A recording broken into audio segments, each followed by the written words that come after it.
I spent my the first 18 years of my life in participating as a member of a Pentecostal church, Latino Pentecostal church in Brooklyn, Sunset Park. Um, it was a big congregation, and it certainly has influenced more than anything how I understand my ministry. Um, in that particular congregation, I saw a lot of joy and happiness. Um, I saw a lot of people whose lives were not going in good ways, being completely transformed and moving on in a positive way. The church, although it wasn't articulated in a liberationist or holistic type ministry theology as we speak about it today, they were actually doing that or attempting to do that. They responded to the whole person, not just the spiritual dimensions of individuals. They had educational programs. They were encouraging people with employment. They were encouraging people with educational opportunities, and even involved with the local political structure or system in the neighborhood. Um, so as I moved on and started doing readings in Latin American liberation theologies and U.S. Latino liberation theologies, and engaging in Marxist analysis and socialist political activity, I expanded my way of understanding ministry, but what was there already, I did not have to get rid of. In fact, I kept, because what was there was not found in some of the new stuff that I was learning. And I think what was there that was not in what I was learning at a different point was how to deal with people in the margins of society.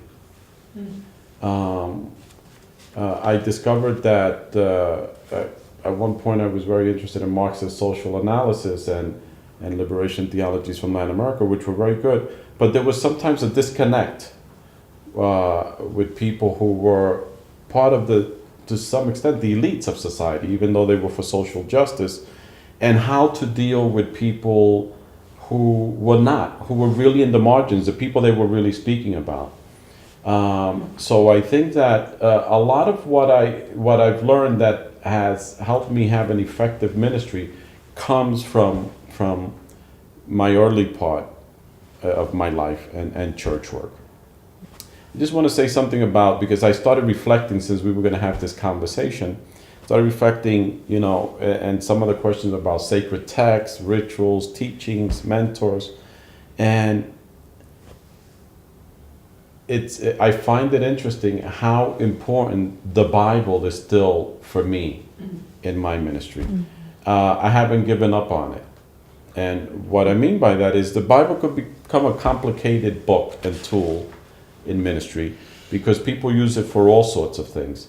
But I realize that I always try to find some legitimation for what I'm doing in ministry in the text, because I feel that I would be a loss if I didn't have something to connect it with. So the history of my tradition of the Bible being an important book, or rule of faith as it was called, is still very much alive in the ministry I do. I also think of some of the mentors that I didn't know were mentors, because I wasn't thinking about the term mentor. I was too young to think about it. But I think of one particular woman we called the La Hermana Marina, Sister Marina, who had like 60 students every Sunday morning, women, who loved her teaching Sunday school. And this woman, actually, she was a teacher at the Bible school where Pentecostal ministers were formed, at a Bible institute. And this was in the 60s. I was very young, but I realized afterwards, it's certain things that I realized about her commitment, care, and love of those women that she worked with, and her humbleness. Because in the 60s, most male pastors who became pastors had to sit under her as a teacher. I don't even know if they allowed women at that time in the Assemblies of God to be ordained, but she was she was part of the formation of pastors. And I realized that some of the big mentors, if not the majority of the mentors I had, really were women and the work they were doing in the church. Although most of the people you saw in the pulpit were men. And that doesn't mean that there weren't some men that I looked up to and I probably emulate without even knowing. But she was a key person, together with a couple of other women who were like the, I guess they were calling prayer warriors of the church. Well, I can connect. I can relate very strongly with that because my experience of ministry was embodied in some women in my own church, both on a local level as well as on regional levels.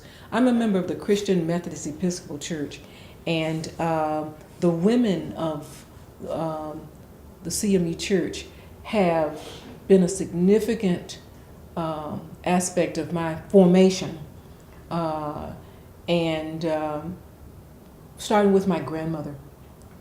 My grandmother, for me, was my teacher when it came to learning little poems and passages that you had to recite in Easter, Christmas, whatever those different occasions were. And she not only taught them to me, if I got nervous, she would be sitting on the front row on the left-hand side on the right end of the bench, that she would prompt me if I would miss a word lovingly so I could kind of keep going. But she was also the woman that I remember very vividly in South Mississippi who spoke up and out to white power. There might have been other women within the small town of Mount Olive, Mississippi, that they said Miss to, that was a woman of color. I don't know if they did, but I do know they called her Miss Virgin. And she commanded respect, she embodied this respect, and she worked really hard with her hands, and she was a farmer. And so she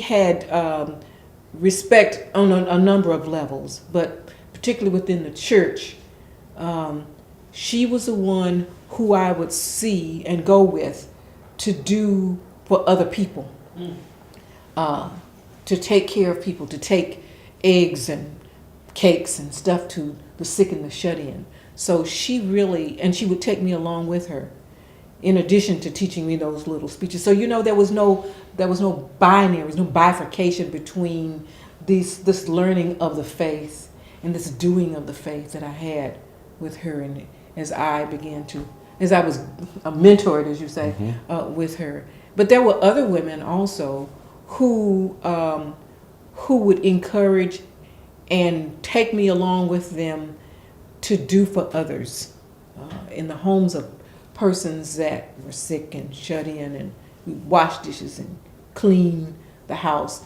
Even my mother did that. I'll never forget, we mopped the floor of a woman's house who was sick and shut in, and you could see the ground in her wooden floor.